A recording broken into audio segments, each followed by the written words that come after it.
विनायकजी thank you 100. Sorry आता आज यायला जमलं नाही मला. Received me on phone pay. तिथेच होतो बट कॉलेजमुळे यायला जमलं नाही. नेक्स्ट टाइम नक्की येईन. यार तू आला नाही विनायक यार. माझ्या डोळ्यातलं पाणी थांबत नव्हतं अक्षरशः. भाई मी 2 तास आठवणीत होतो भाऊ तुझ्या की माझा विनय येतोय, माझा विनय येतोय. तुझ्या विरहामध्ये मी न जाणे किती लोकांना भेटलो रे विनू. त्या डोळ्यातलं प्रेम पाहता पाहता मी कंटाळलोय रे.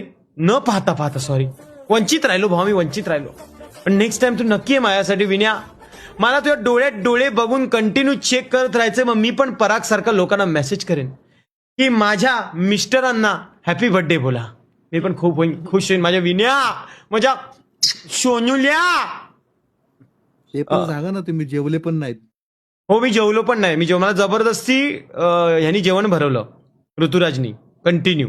आणि जेवण भरवता भरवता तो पडला आणि तो करणच्या कुल्यावर पडला आणि 3 तास चक्कर येऊन बेशुद्ध होता. तो उठला नाही कारण करण पादला पण होता तेव्हा झोपेतच. ते करणला कळलं नाही कारण प्रेशर आलं ना पोटावरती.